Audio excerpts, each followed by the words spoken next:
Hello bachcho, let's read this question. This question states which forces of attraction are responsible for liquefaction of H2? A. Coulombic forces, B. Dipole forces, C. Hydrogen bonding, and D. Van der Waals forces. Let's understand this question with the basic key concept. So, सबसे पहले हम समझेंगे that liquefaction of gases क्या होगा. So, liquefaction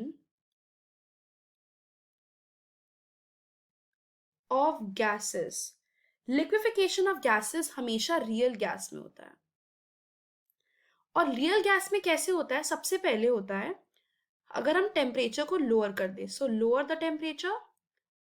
जैसे हम temperature को low करेंगे, we know that temperature low करने से काइनेटिक एनर्जी वो डिक्रीज हो जाएगी.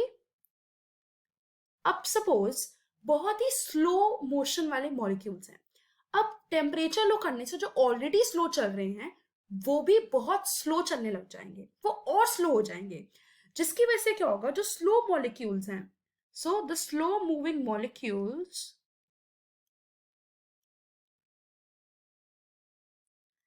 वो रेजिस्ट नहीं कर पाएंगे force of attraction. So it will not resist the force of attraction.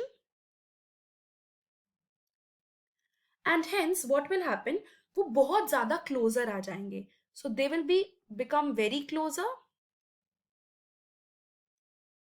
And एक टाइम पे ऐसा आएगा कि वो एक दूसरे से बहुत नियर हो जाएंगे एंड टकराने लग जाएंगे, जिसकी वजह से गैसियस स्टेट जो होगा वो लिक्विड स्टेट में कन्वर्ट हो जाएगा. सेकेंडली, हम इसको प्रेशर को इंक्रीज करने से भी करते हैं. प्रेशर इंक्रीज होगा, वॉल्यूम डिक्रीज होगी, कम वॉल्यूम में कम मॉलिक्यूल सर्वाइव कर पाएंगे, जिसकी वजह से स्लो मूविंग मॉलिक्यूल्स और क्लोजर आ जाएंगे. So very closer, and hence ये भी कन्वर्ट कर देता है लिक्विड स्टेट में. So if you have to talk about hydrogen, hydrogen एक रियल गैस है. सो इनफैक्ट वो लिक्विफिकेशन उसमें होगा.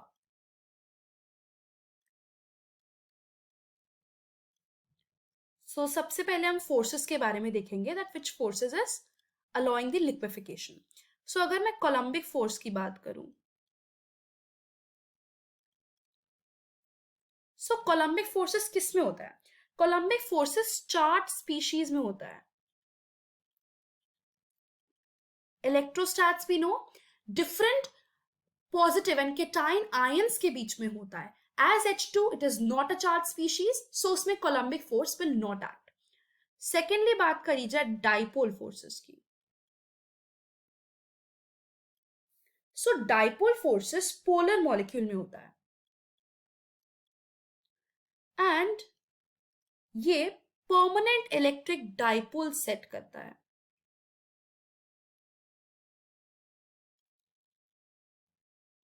इसको हम ओरिएंटेशन इफेक्ट या कीसम फोर्सेस भी बोलते हैं.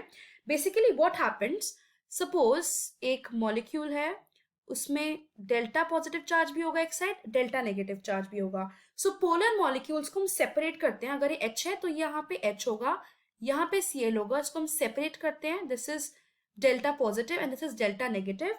सो ये पार्शियल चार्जेस होते हैं जो वो पोजेस करते हैं. जो ज्यादा नेगेटिव होगा वो पार्शियल नेगेटिव चार्ज ले जाता है. सो यहाँ पे इंटरैक्शन होता है ऑपोजिटली एंड. यहाँ से अटैच होगा जो Cl का पार्शियल नेगेटिव चार्ज है, यहाँ से दूसरा H का पॉजिटिव चार्ज अटैक होगा. सो बेसिकली इंटरैक्शन होगा एट ऑपोजिटली एंड और पॉजिटिव अटैक करेगा नेगेटिव को. ये ऑलमोस्ट सारे रियल गैसेस में होता है. हेंस H2 मॉलिक्यूल में भी होगा and also it is required for liquefaction. Hence dipole force is the one forces जो act करेगा. थर्ड अगर बात करी जाए about hydrogen bonding की, so hydrogen bonding as हमें पता है that hydrogen वो एक इलेक्ट्रोनेगेटिव एटम के साथ कनेक्ट होगा and basically electronegative atom nitrogen होगा, ऑक्सीजन होगा या फ्लोरीन होगा. सो यहाँ पे क्या होता है, बेसिकली स्ट्रॉन्ग इतनी बॉन्डिंग हो जाती है। अब हमारे पास अगर बॉन्डिंग स्ट्रॉन्ग होगी, वी नो दैट हम उस बॉन्डिंग को तोड़ के लिक्विफाई नहीं कर सकते, मतलब गैशियस स्टेट से लिक्विड स्टेट में नहीं ला सकते। सो फॉर दैट अगर बहुत ज्यादा स्ट्रॉन्ग बॉन्डिंग होगी, so no liquefaction can occur in case of hydrogen bonding. So अभी तक तो डाइपोल फोर्सेस आर एक्टिंग। अगर हम the van der Waals forces के बारे में बात करें,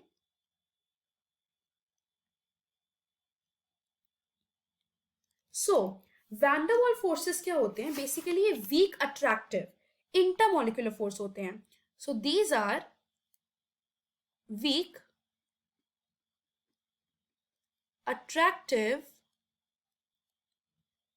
intermolecular forces and ये behaviour, basically behaviour real gas के बिहेवियर के लिए ये काम करते हैं।